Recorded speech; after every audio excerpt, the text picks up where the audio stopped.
মর্মান্তিক এক সড়ক দুর্ঘটনায় না ফেরার দেশে পাড়ি জমিয়েছেন দেশের অত্যন্ত জনপ্রিয় বাউল শিল্পী মতিউর রহমান হাসান ওরফে পাগল হাসান। আসমানে যাই ওনারে বন্ধু ধরতে পারবো না, প্রিয় মানুষটিকে পরপারে না যাওয়ার এই আকুতি করা মানুষটি আজ নিজেই চলে গেলেন না ফেরার দেশে। ইতিমধ্যেই তার মৃত্যু সংবাদে তার ভক্ত অনুরাগী যারা আছেন তাদের মধ্যে এবং পুরো দেশ জুড়ে শোকের মাতম বইছে। তিনি সুনামগঞ্জের কৃতি সন্তান, সিলেট সুনামগঞ্জ সহ পুরো দেশেই কিন্তু তার মৃত্যুতে ইতিমধ্যে একটি শোকের ছায়া নেমে এসেছে।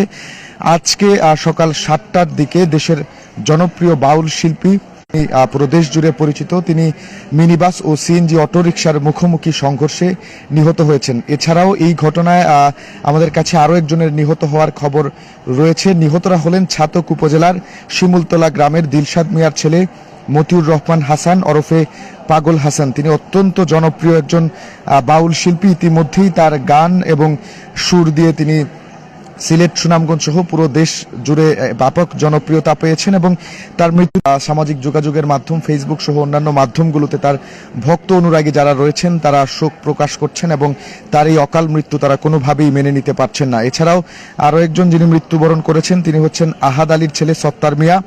এই ঘটনায় রুকন মিয়া, কয়েস মিয়া এবং জাহাঙ্গীর আলম নামের আরো রয়েছে এবং আহতদেরকে উন্নত চিকিৎসার জন্য সিলেটের এমইজি ওসমানী মেডিকেল কলেজ হাসপাতালে পাঠানো হয়েছে বলে আমাদেরকে নিশ্চিত করেছেন ছাতক ফায়ার সার্ভিসের ডিউটি অফিসার পাবেল আহমদ।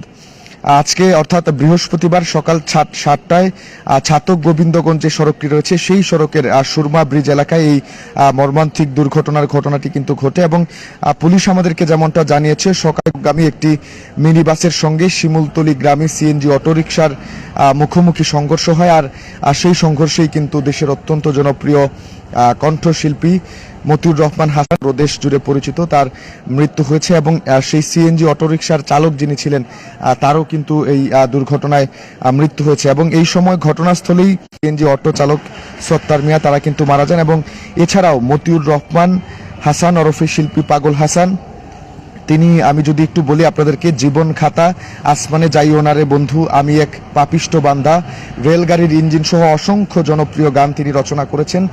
তিনি কিন্তু একাধারে লেখক এবং গায়ক, সুরকার ছিলেন। এই সঙ্গীত অনুরাগী এই সুনামগঞ্জের শোকের ছায়া নেমে এসেছে এবং কেউই তার এই আকস্মিক মৃত্যু, অকাল মৃত্যু মেনে নিতে পারছেন না বলে আমরা ফেসবুক সহ অন্যান্য সামাজিক যোগাযোগ মাধ্যমগুলোতে দেখছি। এছাড়াও কিন্তু সাথে সাথে এখানে অসংখ্য তার ভক্ত অনুরাগী এবং গুণগ্রাহীরা সেখানে ছুটে যান এবং তার মৃত্যুতে শোক প্রকাশ করেন। ইতিমধ্যেই ব্যাপক তার এই মৃত্যুতে শোকের ছায়া নেমে এসেছে সিলেট সহ পুরো দেশ জুড়ে এবং তার ভক্ত অনুরাগী বলছেন তার মৃত্যুতে এই যে সঙ্গীত অঙ্গনে যে শূন্যতার সৃষ্টি হয়েছে সেই শূন্যতা পূরণ হবার নয়, কেননা তিনি অত্যন্ত গুণী একজন মানুষ ছিলেন, একাধারে একজন সঙ্গীত শিল্পী, সঙ্গীত রচনা করতেন তিনি এবং সুরও করতেন।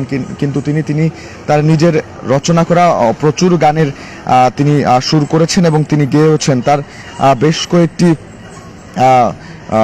যদি আমি বলি সেক্ষেত্রে বলবো পাগল হাসান, জীবন খাতা, আসমানে যাই ওনারে বন্ধু, আমি এক পাপিষ্ট বান্দা, রেলগাড়ির ইঞ্জিন, এরকম অসংখ্য জনপ্রিয় গান কিন্তু তিনি রচনা করেছেন।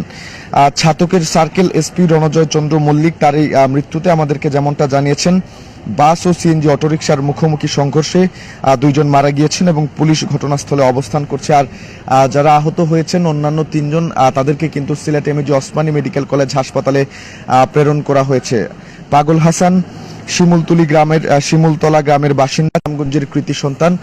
তবে সুনামগঞ্জের কৃতি সন্তান হলেও তিনি কিন্তু পুরো দেশ জুড়েই তার যে সৃষ্টি আছে, তার যে সঙ্গীত আছে সেটিকে ছড়িয়ে দিয়েছেন এবং বাউল গানকে একটি অনন্য মাত্রা দিয়েছেন। বাউল গান আধুনিক প্রজন্মের একজন শিল্পী হয়েও, নতুন প্রজন্মের একজন মানুষ হয়েও তিনি বাউল গানের প্রতি তার যে আসক্তি ছিল, বাউল গানের প্রতি তার যে প্রেম ছিল, তার যে টান ছিল, সেটি কিন্তু পুরো দেশ জুড়ে তিনি ছড়িয়ে দিয়েছেন এবং তার ফলে তিনি পুরো দেশে একটি ব্যাপক জনপ্রিয়তার তৈরি করে কিন্তু সামাজিক যোগাযোগ মাধ্যম সহ অন্যান্য প্ল্যাটফর্মে বেশ ভাইরাল হয়েছে। তার মধ্যে জীবন খাতা, আসমানে যাই ওনারে বন্ধু, এই গানগুলো বিশেষ করে মানুষজনের মুখে মুখে কিন্তু শোনা যায়। এই গানগুলোর জন্যই কিন্তু মতিউর রহমান হাসান ওরফে পাগল হাসানকে পুরো দেশের মানুষজন এক নামে চেনেন। বেশ জনপ্রিয় তিনি সঙ্গীতাঙ্গনে। এই সঙ্গীত অনুরাগীর মৃত্যু এবং তার যে অকাল মৃত্যু আমরা বলবো, সেই মৃত্যুকে কোনোভাবেই মানুষজন মেনে নিতে পারছেন না। তার মরদেহটি পুলিশের কাছে রয়েছে এবং অন্যান্য যারা আহত হয়েছেন তাদেরকে এই Sylhet MAG Osmani medical college হাসপাতালে প্রেরণ করা হয়েছে উন্নত চিকিৎসার জন্য। পাগল হাসানের মৃত্যুর পর থেকেই কিন্তু আমরা যেমনটা শুনেছি পাগল হাসানের বাড়িতে এবং সেইখানে ঘটনাস্থলেও কিন্তু ব্যাপক ভক্ত অনুরাগীর সমাগম হয়েছিল এবং তারা সবাই শোকে মাতোয়ারা। তারা বলছেন যে পাগল হাসানের মৃত্যু, জনপ্রিয় একজন কণ্ঠশিল্পী, উদীয়মান একজন কণ্ঠশিল্পীর হঠাৎ করে মৃত্যু তারা মেনে নিতে পারছেন না। পাগল হাসান একাধারে যেমন একজন কণ্ঠশিল্পী ছিলেন, ঠিক তেমনি তিনি কিন্তু গান রচনা করতেন এবং তার লেখা গানগুলো তিনি গাইতেন এবং সুর করতেন। এক কথায় বলা চলে সুনামগঞ্জের কৃতি সন্তান, সুনামগঞ্জের ছাতকের শিমুলতলা গ্রামের কৃতি সন্তান মতিউর হাসান ওরফে পাগল হাসান নামে যিনি তার ভক্ত অনুরাগীদের কাছে বেশ জনপ্রিয়, তিনি আজকে সকাল 7টায় মর্মান্তিক এক সড়ক দুর্ঘটনায় মৃত্যুবরণ করেছেন, যে মৃত্যু কোনোভাবেই তার ভক্ত অনুরাগীরা মেনে নিতে পারছেন না। এই ঘটনায় কিন্তু আরও একজন সত্তার মিয়া নামে যে সিএনজি চালক ছিলেন, সেই সিএনজি চালকেরও কিন্তু ঘটনাস্থলেই মৃত্যু হয়েছে এবং আরও 3 জন যাত্রী সিএনজি অটোরিকশার তারা কিন্তু গুরুতর আহত হয়েছেন। তাদেরকে Sylhet MAG Osmani medical college হাসপাতালে প্রেরণ করা হয়েছে এবং পাগল হাসানের মৃত্যুতে কিন্তু সামাজিক যোগাযোগ মাধ্যম সহ সর্বত্র তার ভক্ত অনুরাগীদের মধ্যে শোকের মাতম দেখা দিয়েছে। দর্শক, এই ছিল জনপ্রিয় কণ্ঠশিল্পী বাউল শিল্পী মতিউর রহমান হাসান ওরফে পাগল হাসান তার না ফেরার দেশে চলে যাওয়ার আমার কাছে সর্বশেষ খবরাখবর। আমাদের সাথে থাকার জন্য ধন্যবাদ জানাচ্ছি। পরবর্তী আপডেট পেতে অবশ্যই সিলেট ভিউর সাথে থাকুন।